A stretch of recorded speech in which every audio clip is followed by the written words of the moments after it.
Multi-21's here. Yeah, Multi-21.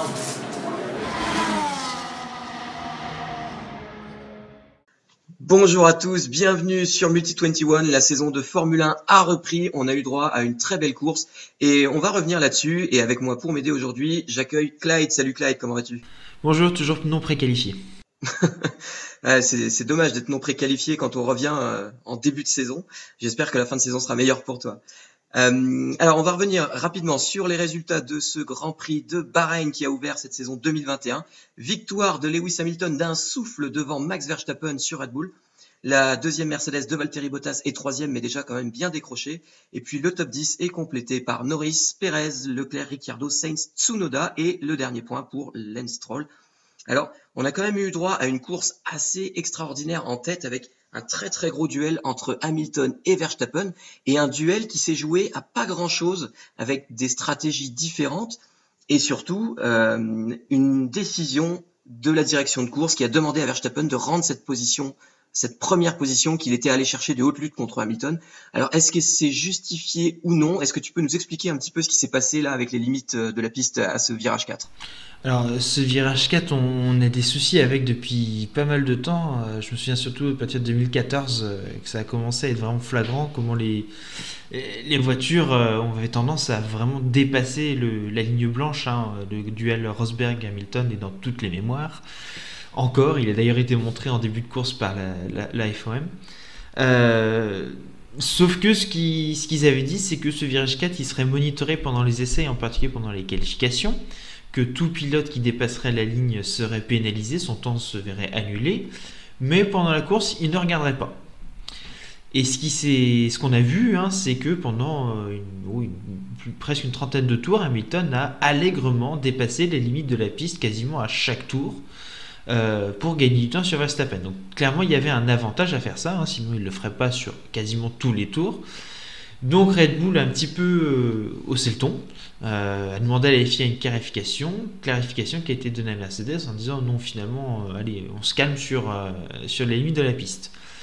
Sauf que juste à la fin de la course, quand Verstappen, au bénéfice de sa stratégie décalée, revient sur Hamilton avec la vitesse pour prendre la victoire, il dépasse à cet endroit-là, il n'a pas vraiment la place non plus de rester sur la piste. Hamilton le pousse vraiment au-delà des limites de la piste. Verstappen est obligé de rendre de rendre sa place, contraire à son avis d'ailleurs. Il aurait préféré essayer de choper 5 secondes d'avance pour choper la pénalité. Mais l'équipe a dit non, tu rentres tout de suite ta place et ça va faire comme ça. Alors ça pose problème parce qu'effectivement on a l'impression que la FIA a un petit peu changé les règles au cours de la course. Il aurait probablement mieux valu dire dès le départ que ce virage serait monitoré tout au long de la course, qu'on n'avait pas à dépasser. Oui, effectivement, tu as raison, mais c'est vrai qu'il y a quand même une différence de situation entre ce qui se passe tour après tour, où on vient grappiller quelques centièmes, peut-être quelques dixièmes. Alors du côté de chez Red Bull, on disait 2 dixièmes par tour, ce qui me semble quand même beaucoup, mais même en considérant 1 dixième par tour, c'est déjà beaucoup, c'est déjà un gain qui est considérable.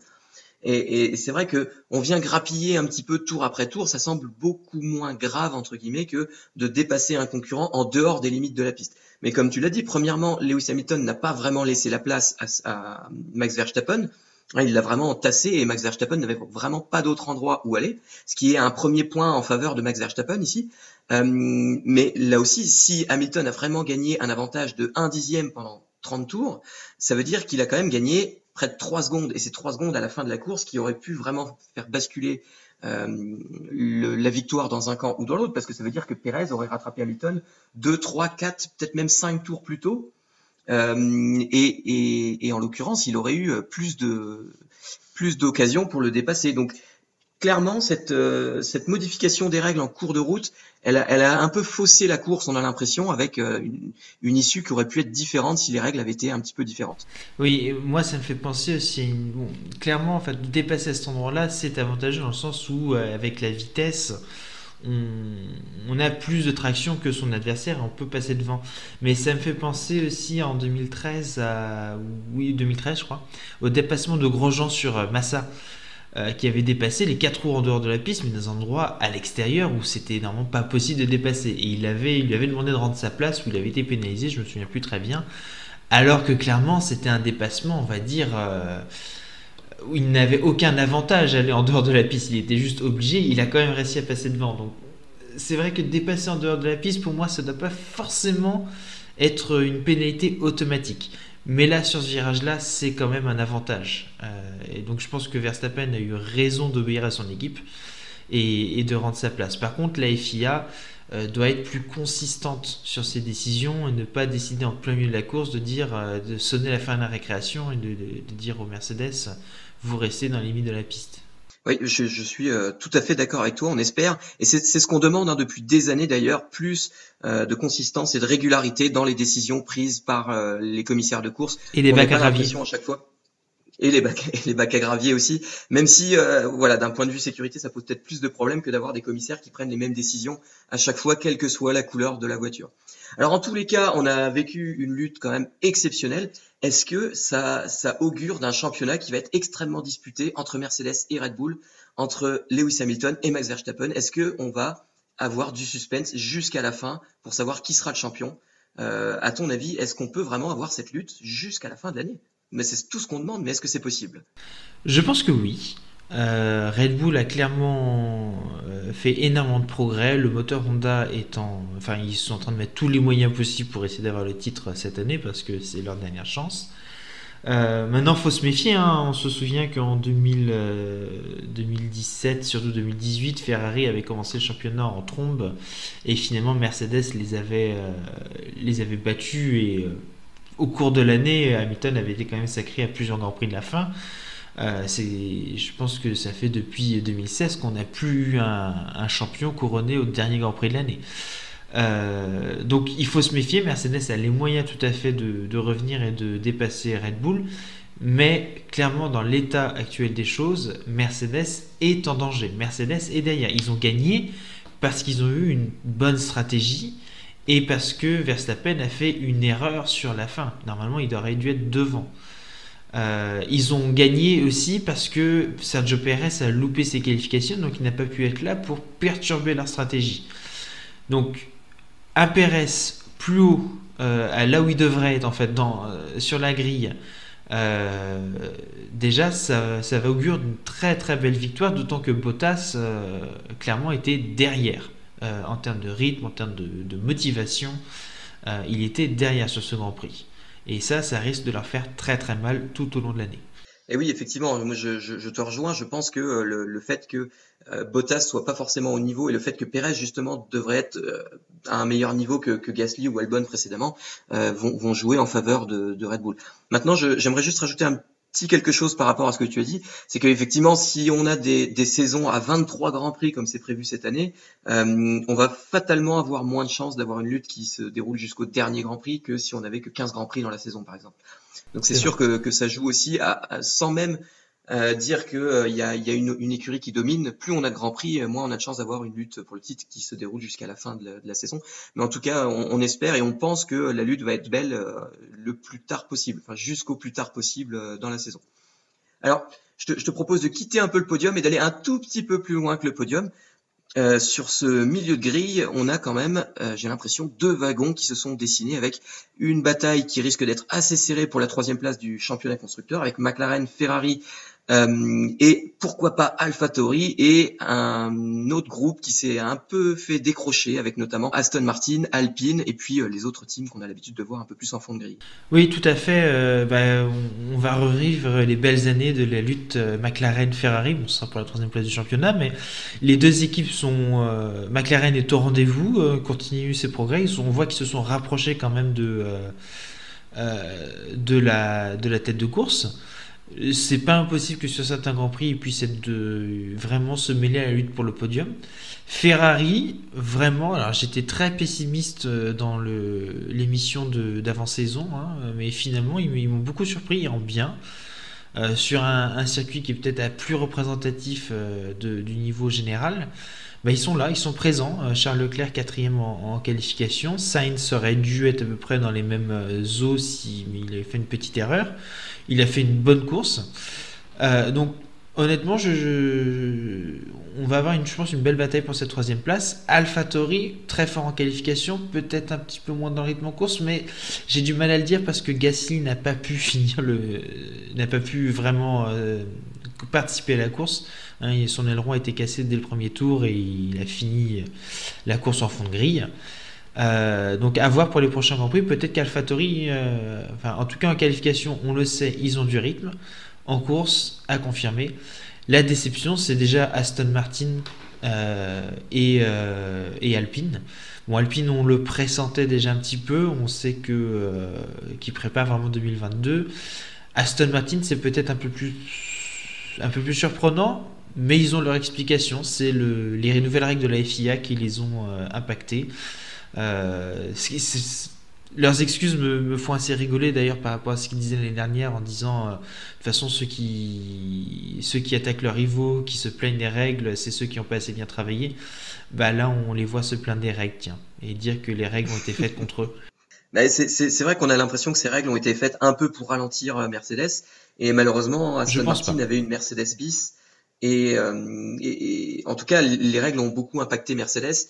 Et Aston Martin qui avait une Mercedes bis mais peut-être sans vraiment la comprendre, avec juste des bonnes photos par rapport à ce qu'on avait pu dire, ont peut-être eu un peu de mal à trouver les solutions à leurs problèmes par rapport à d'autres écuries. Donc effectivement c'est peut-être un peu la raison de leurs déboires actuels. Alors il y en a un en tout cas dont on a déjà parlé et qui semble bien se débrouiller, c'est Sergio Pérez.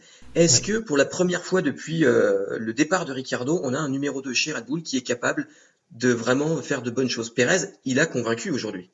Enfin, oui. Dimanche en tout cas. Alors Ricciardo, c'était pas numéro 2, il y avait deux numéros 1. Même si l'écurie tendait sur la fin à vraiment préférer Verstappen et à peu pousser Ricciardo en dehors. Là, avec Pérez, ils ont un solide pilote qui est capable de gagner des courses. Il a marqué carrément des points. Il était présent. Il a fait une petite erreur en qualification, une erreur d'appréciation plus qu'une erreur de pilotage sur les pneus jaunes, qui l'a condamné à être en Q2. Et par contre, il a marqué des points en course et c'est ça qui compte peut-être plus que la qualification. Déjà en sauvant la voiture en début de course. Je me demande ce que Gasly ou Albon aurait fait avec ce problème-là. Non, parce que tout simplement c'est une histoire d'expérience aussi. Hein.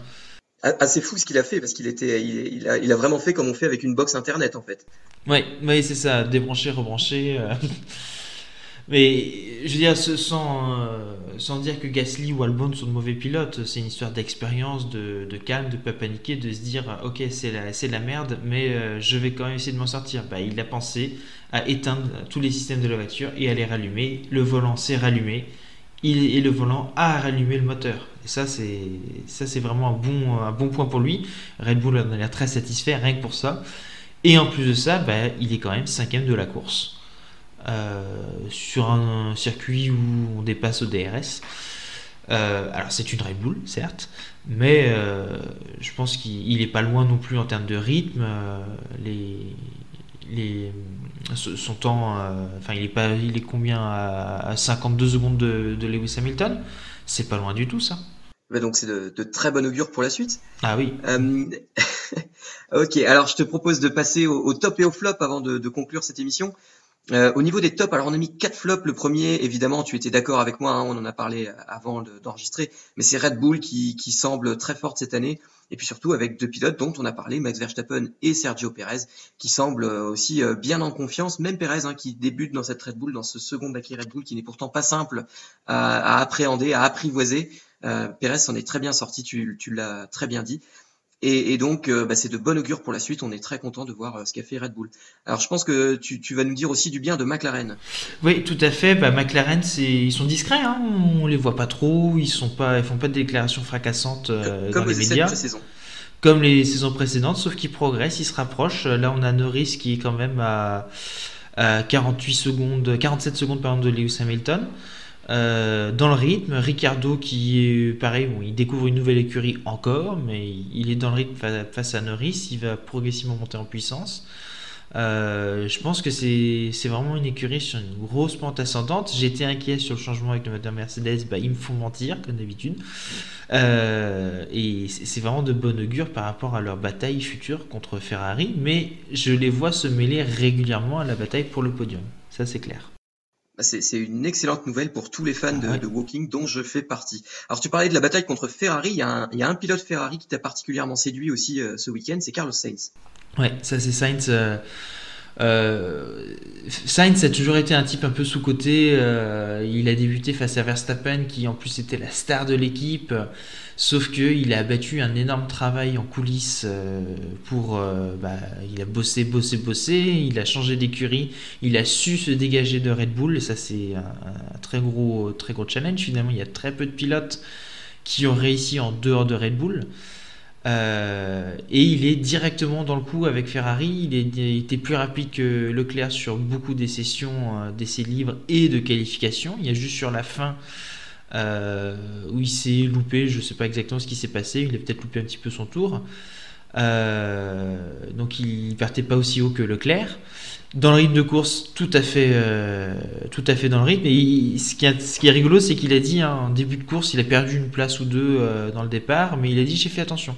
Je connais pas encore bien la voiture, je connais pas bien les limites. Dans les premiers tours, sur les 4-5 prochaines courses, je vais faire gaffe. Je vais pas me sortir. Par contre, ensuite, quand je sentirai bien la voiture, ce sera autre chose. Et on sait que ses départs avec la McLaren l'année dernière étaient bons. Hein. On se souvient du Oui. départ au Portugal. Alors, si Sainz est dans le rythme en qualification avec Leclerc, ce qui est le cas, plus fait de bons départs, ça risque de faire très mal. Et effectivement, je te rejoins parfaitement là-dessus. Et de mon côté, je voulais mettre, allez, pas forcément un gros top, mais en tout cas une mention honorable pour un En autre plus, jeune pilote Red Bull. C'est Yuki Tsunoda qui m'a convaincu sur son premier Grand Prix dans l'élite. N'oublions pas qu'il attaque seulement sa cinquième saison en monoplace, pardon, et sa troisième saison sur les circuits européens. C'est un pilote qui est très jeune, qui manque encore beaucoup d'expérience, mais qui pourtant l'a joué un peu comme Sainz. Hein. Il a perdu du temps au départ, et puis après il s'est bien repris. Il a évité de prendre des risques inutiles, contrairement à son équipier Gasly. Et il ramène sa voiture à la 9e place. Il marque 2 points pour son tout premier Grand Prix, ce qui est un très bon résultat. Et il s'est même permis une petite fantaisie alors qu'il était devant Fernando Alonso avec le DRS grand ouvert. Il s'est permis de fermer son DRS pendant 1 seconde pour que Fernando Alonso puisse profiter du gros logo Honda qu'il y avait dessus. Et ça m'a beaucoup fait rire de voir cette image. Donc voilà.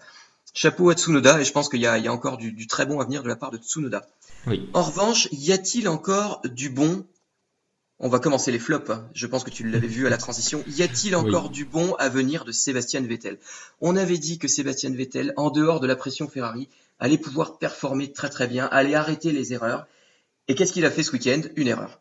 Ouais, bah c'est vrai que honnêtement, à part la couleur de la voiture, il n'y a pas grand-chose qui a changé ce week-end. Un Vettel en dehors du coup dans les essais en qualification, je pense qu'il n'est pas encore à l'aise dans la voiture, ça peut se comprendre. Et puis en course, transparent, qui se permet de faire une grosse erreur et surtout de se plaindre à la radio du pilote à côté, hein, en disant que Qui c'était n'était pour Ocon rien. qui avait bougé, alors qu'Ocon, je me souviens, les commentateurs sur la Sky ont dit non, mais il n'a pas bougé d'un millimètre là. C'est totalement de la faute de Vettel. Johnny Abad l'a dit, c'est entièrement de sa faute, 100%, il n'y a rien à dire. Alors, il a fini apparemment par le reconnaître de demi-mot et à présenter ses excuses à Ocon en fin de course, mais voilà, le voir un petit peu pigné sur une faute qu'il a lui-même faite, c'était du Vettel de 2020 et de 2019 qui sent pas bien, donc je suis un petit peu inquiet si ça commence comme ça. Qu'est-ce que ça va être sur les grands prix suivants si Aston Martin ne progresse pas? Oui, je pense que là, il va falloir qu'il se reprenne effectivement et qu'il se remette dans la tête qu'il est un champion, qu'il peut y arriver. Effectivement, et on lui souhaite, même si j'aime pas particulièrement Vettel, je lui souhaite de se reprendre parce qu'avoir un pilote de la trempe de Vettel qui n'y arrive pas en fond de grille, c'est jamais agréable. Non. Et pour le spectacle, on aimerait bien le voir se mêler à la bataille justement pour les podiums et avec tout ce beau milieu de grille dont on a déjà parlé. Alors, parlons d'une équipe aussi qui est encore assez loin du milieu de grille finalement, qui s'est même éloigné de ce podium que cette écurie souhaitait, c'est Alpine. Alpine est beaucoup trop loin par rapport à ce qu'ils attendaient. Ouais, on était un petit peu inquiets. On avait entendu quelques bruits comme quoi ils savaient qu'ils n'étaient pas aussi rapides qu'ils auraient voulu. Mais là, on a Alonso qui fait illusion, en tout cas en qualification. Ou peut-être que c'est Ocon qui n'a pas réussi à sortir tout ce qu'il fallait de la voiture, je sais pas trop. En début de course, quand même, je trouvais Alonso dans le rythme. Puis il y a eu ils ont tenté l'undercut et ça s'est mal passé parce que finalement après s'être arrêté, je sais pas si c'est le rythme qui était pas bon ou si c'est les freins qui commençaient déjà à céder. Mais on l'a vu se faire dépasser, de redépasser, tenter quand même de se battre, de résister face à Vettel par exemple. Les deux se retrouvent. Donc je pense qu'en termes de pilote, le souci est pas là. Ils ont la niaque, ils ont envie d'y arriver. Ocon aussi, on l'a vu, il a essayé de s'en sortir, mais la voiture est pas tout à fait au niveau et ça c'est dommage. Maintenant ils ont les moyens de revenir un peu. Est-ce qu'ils en ont l'envie? Est-ce qu'ils ont envie plutôt de préparer vraiment 2022? Oui, je pense que si dans 5-6 Grands Prix ils voient qu'ils peuvent pas faire beaucoup de progrès, tout sera balancé sur 2022 et 2021 servira à tester. Et ça, ce sera autre chose. Je l'espère en tout cas qu'ils vont basculer très rapidement sur 2022 parce que Demeo avait annoncé qu'il ne souhaitait absolument pas avoir une année de merde et qu'il voulait faire une bonne année quand même. Mais j'espère qu'ils ne vont pas trop mettre de ressources sur cette saison qui semble déjà complètement hypothéquée et qu'ils vont passer très vite à 2022 pour nous offrir une belle voiture et qu'on puisse enfin revoir Fernando Alonso sur le podium. Parlant de podium, on va passer au flop d'or du coup, avec un pilote qui, je pense, ne sera pas de sitôt sur le podium. C'est Nikita Mazepin. Nikita Mazepin, il est gênant en dehors de la piste, il est gênant sur la piste. On l'a vu plus souvent dans les bacs, en tout cas dans les échappatoires que sur la piste. Alors ça a commencé aux essais, mais ça a continué en qualification, ou alors que tout le monde faisait la queue gentiment en attendant son tour pour lancer son tour rapide. Mazepin a remonté toute la file de voitures pour faire un tête à queue au premier virage et complètement ruiner la qualification de tous les pilotes qui étaient derrière. Ça a continué en course avec une sortie de piste au virage 2. Voilà, donc que dire de plus si ce n'est que sa carrière en Formule 1 à l'heure où on parle a duré, il a fait moins de tours de course que de tours de mise en grille, de tours de chauffe, et c'est une statistique assez parlante en soi, je crois, donc je n'en dirai pas plus. À sa décharge, pour me faire l'avocat du diable, la Haas n'a pas l'air facile. Ils ont toujours des problèmes de frein qu'ils n'ont pas réglés depuis 2-3 ans. Mais il n'y a pas que ça. Mazepin, c'est aussi un pilote qui n'est, à mon avis, pas au niveau. Et déjà en F2 l'année dernière, je pressentais une catastrophe. Oui, on était nombreux à avoir peur, c'est pas forcément le mot, mais à s'attendre à quelque chose d'aussi mauvais de la part de Mazepin. Sera-t-il capable de faire mieux par la suite? Eh bien, nous le saurons dans 3 semaines et nous vous donnons rendez-vous dans 3 semaines pour le Grand Prix d'Émilie-Romagne. Merci à toi, Clyde, de m'avoir accompagné sur cette review du Grand Prix de Bahreïn.